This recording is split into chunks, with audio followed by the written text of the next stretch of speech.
تسجيلات إمام الزمان تقدم. فاللي يشوف نفسه انه ممكن، انا بصراحة ما اقدر اعبر يعني بالكتابة، وما اتحمل اصلا، اعصب بسرعة يعني، وانا مع نفسي مرات يعني اكون ابي اكسر الشاشة. عرفت شلون؟ لما اعصب مرات ابي اكسر الشاشة او اكسر الكيبورد، فما اتحمل يعني الغباء، خصوصا على في الخاص. اي نعم، خصوصا لما يكون في الخاص واحد يكون غبي بعصب عليه. حتى مرات تكون سنة ترى بعصب بس ما ابين. نعم ما ابين يعني اني عصبي، يعني بسرعة ابرد بسرعة. زين.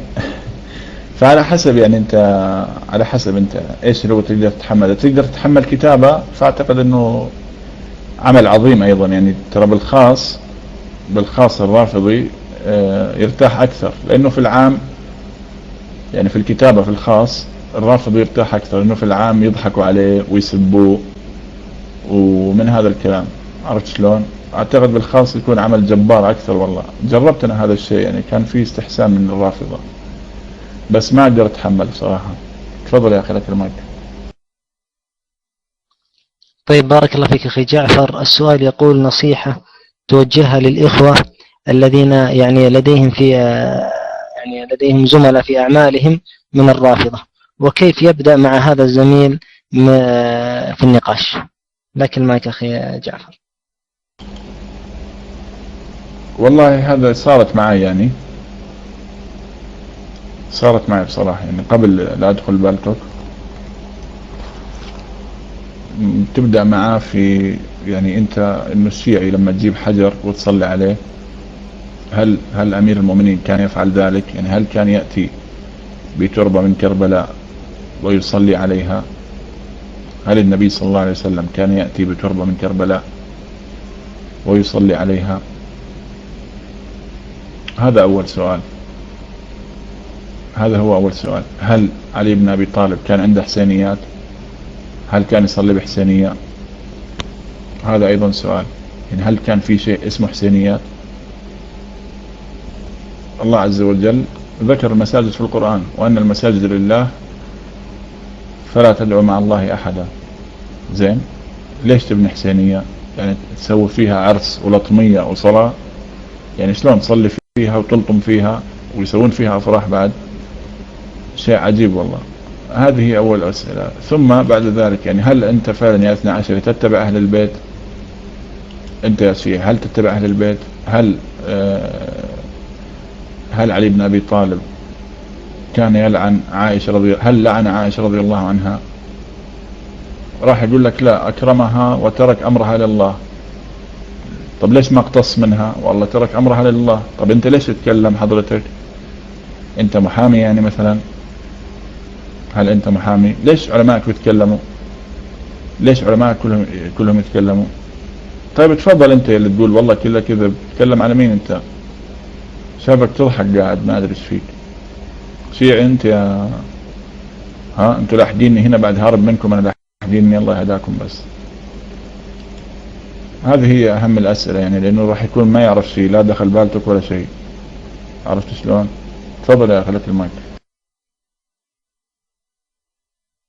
طيب بارك الله فيك أخوي جعفر، وغفر الله لنا ولك وجمعنا الله بك في الجنة. أنا أرى أيها الأحبة أن الوقت قد داهمنا، لأن وقت اللقاء كان مخصص ساعة كاملة، والآن يعني زدنا على الساعة أكثر. فبارك الله فيك أخونا جعفر وغفر الله لك، والله الذي رفع السماء بلا عمد أن هذا شرف لنا في هذه الغرفة المباركة وجودك معنا، ولقد شرفت هذه الغرفة بتواجدك وإجابتك يعني إلى هذه الدعوة. لكن نريد منك بارك الله فيك كلمة أخيرة توجهها للإخوان في هذه الغرفة وكذلك للغرف الأخرى. لكن ما يكفي جعفر.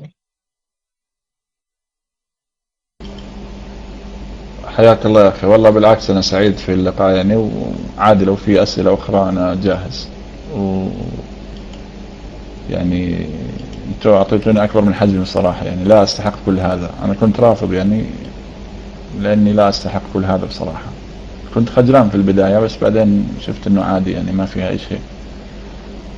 ماني خايف من شيء يعني، عادي. قلت اسمي كامل أعطيكم عنواني كامل ما عندي أي مشكلة، والشرف لي أنا وليس لكم. أنا جد إنسان بسيط جدا جدا يعني. قلت لكم أنا أنا معلم في البحث في جوجل، ولا ترى ما أعرف شيء جد. استغفر الله العظيم. جزاكم الله خير. إذا في أسئلة ما عندي مشكلة كمل. تفضل لك المايك يا أخي. طيب بارك الله فيك أخوي جعفر. حنا والله ما بغينا نكثر عليك، الله يغفر لنا وياك، لكن أشوف ما شاء الله رغبة الإخوان في المواصلة، أشوف رغبة الإخوان أنهم يواصلون اللقاء معك أخوي جعفر، فلهم إن شاء الله الأمر. يلا اللي عنده سؤال يطرح إن شاء الله. أنا سأعطي أخوي جعفر الآن المايك، سأعطي إن شاء الله أخي جعفر المايك ويبقى معه بإذن الله، وأطرح الأسئلة على العام. بعض الإخوان لا يريد أن ينقل السؤال إلى شخص آخر. نعم طيب ممتاز، خلاص إذا أخونا لا إذا طيب ممتاز يا أخوان، نخلي الأسئلة العام، موافقين على كذا؟ اللي موافق معي يبغى الأسئلة تطرح على التكست العام ويجاوب عليها أخونا جعفر، يكتب لي رقم 5. اللي موافق يكتب لي رقم 5 يا أخوان. ممتاز، على الأغلبية بارك الله فيكم. نعم أبشر أخوي أبو محمد. طيب ممتاز، خلاص الإخوان يريدون أن تكتب الأسئلة العام، خلاص اللي عنده سؤال يطرحه على العام بارك الله فيكم. اللي عنده سؤال يطرح العام. خلاص أخونا جعفر هو يقرأ السؤال ثم يجيب عليه. أحد الإخوان يسأل أخونا جعفر يريد منك نصيحة لأهل العراق بارك الله فيك، يريد منك بارك الله فيك نصيحة لأهل العراق. أنا الآن سأترك المايك ولن يعني أخذ المايك، وستكون الإدارة بإذن الله مع أخونا أبو محمد، والمايك مع أخونا ومولانا جعفر الصادق صاحب أكبر حوزة علمية في البالتيك. طيب لك المايك أخوي جعفر بارك الله فيك. السؤال يقول نريد منك نصيحة موجهة لأهل العراق. لك المايك أخي جعفر. السلام عليكم ورحمة الله وبركاته. والله يا أخي يعني الواحد يستحي بصراحة أنه يتكلم عن أهل العراق وأهل فلسطين، لأننا يعني مقصرين بحقهم، لكن هذا من علامات الساعة. يعني طبعا هو حديث النبي صلى الله عليه وسلم في مسند أحمد لا تقوم الساعة حتى يهاجر أخيار أهل العراق إلى بلاد الشام، وأشرار بلاد الشام إلى أهل العراق. طبعا يمكن البعض يزعل من هذا، لكن هذا حديث النبي صلى الله عليه وسلم، هذا حديث صحيح. زين، مش معنى كلامي هذا أنه يهاجروا ويخلوا البلاد، لا طبعا، لكن هذا من علامات الساعة. فإذا حصل هذا الشيء، إذا حصل يعني، فهذا يعني تصديقا للنبي صلى الله عليه وسلم. هذا أول شيء. ثاني شيء النصيحة لهم، يعني ما في باليد حيلة، يعني ماذا يفعلون؟ التمسك بدينهم، وفي كل مكان في العراق وغير العراق. يعني بصراحة يعني انه مثل ما تتعرف على أئمة أهل السنة أيضا، يعني المذاهب الأربعة، يجب أن تتعرف على الأئمة يعني الذي يزعم بأنهم أئمة الشيعة، وهم ليسوا بأئمة الشيعة، هم ليسوا بأئمة الشيعة. محمد الباقر والإمام الصادق وموسى الكاظم كلهم يعني أئمة عظام لهم تراجم في كتب السنة. لكن كما ذكرني أحد المؤرخين أنه هذه عصبية يعني طائفية، حتى أنه كان في بعض العصور، أعتقد في العصر البيهقي، كانوا عندما الشيعة يقيمون عزاء للحسين وجنازة للحسين في محرم، السنة يقيمون عزاء لمصعب ابن الزبير رضي الله عنه، الزبير ابن العوام. طيب، فكانت المسألة طائفية، المسألة موضوع طائفي. لكن هذا طبعا غلط. يعني انت عشان تيجي تسوي مثله هو تروح طبعا هو الحسين ليس لهم يعني، ونحن أولى بالحسين عليه السلام. فلذلك يجب أن نتعرف على، يعني ما يكون نتعرف على أهل البيت كما نتعرف على الأئمة الأربعة أو على الصحابة أو على التابعين. هذه هي نصيحتي يعني. تفضل يا أخي لك المايك.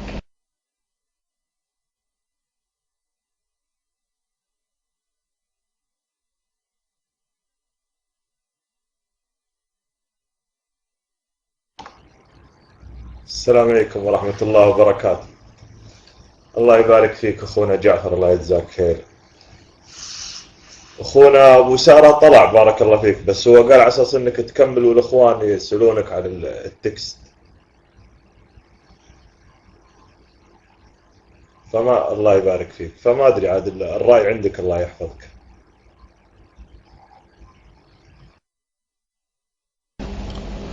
طيب أخوي ما في مشكلة. أخوي أحمد أنا والله ما أدخل فيسبوك بصراحة، دخلت يمكن مرة أو مرتين بس، وما أعرف كيف الطريقة يعني، وما أدخل أصلا يعني، يعتبرني ما دخلت مرة لقيت ولد أخوي قعدت أتكلم معاه وما رد علي وبطلت أدخل بصراحة.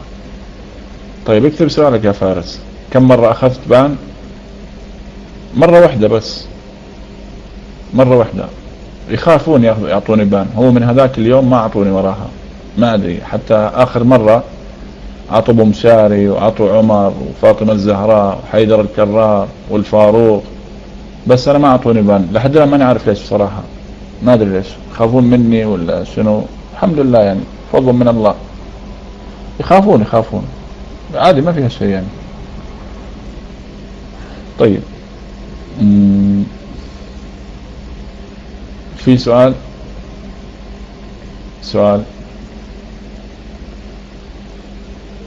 ما رأيك في علي الأمين؟ والله يا أخي علي الأمين يضحك على نفسه، هذا هو عارف الحق ويحيد عن الحق، يبعد عن الحق. في أدمنيين معك في الغرفة يعترضون أن المرأة الشيعية تمسك المايك في إدارتهم مع أنهم يعلمون أن صوت المرأة ليس بعورة، فهل ستنتهج منهاجهم في عدم إعطائهم المايك؟ والله نحن هنا أنا ممكن أعطي يعني، في مرات أعطي المايك، أعطيت مرة حق حساوية، بس لما عرفت أنها بنت يعني تأكدت أنها بنت وفعلا تبحث عن الحق، ظليت أحاورها على التكست فقط وما رجعت. أعتقد أنه اهتدت يعني الحمد لله. بحور هذه غير شاذة يعني، غير النساء.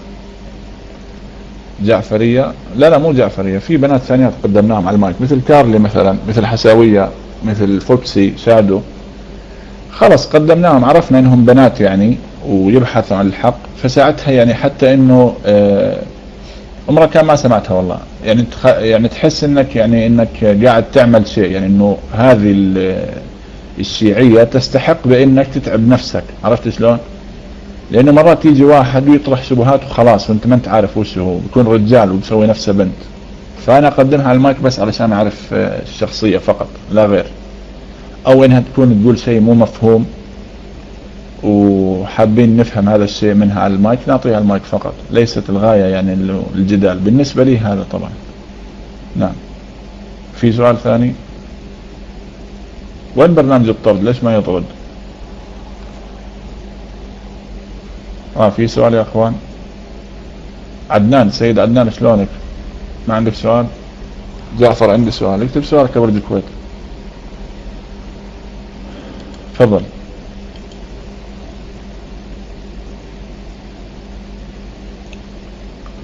الله يسلمك يا سيد عدنان، تفضل اكتب سؤالك. اشتقت لك؟ اكيد طبعا، دائما مشتاق لك، انت مو سيد لازم اشتاق لك، بارك الله فيك. من افضل محاور للشيعة في البالتوك بوجهة نظرك؟ والله يا اخي ما في محاور على الاطلاق يعني، افضل محاور على الاطلاق.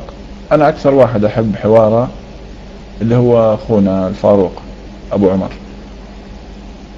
استمتع بحواره مع الشيعة واتعلم منه، استفيد منه بصراحة يعني. لكن كل واحد له اسلوب يعني، كل واحد له اسلوب، لكن اكثر واحد يمكن اول مرة اقولها هذه، اكثر واحد احب حواره ويعرف يحاور ويعطي يعني شعار يعني لكل مقام مقال، هو الفاروق يعني. يتقن هذا الشيء 100% اعتقد يعني، واتعلم منه كثير، انا تعلمت منه كثير يعني.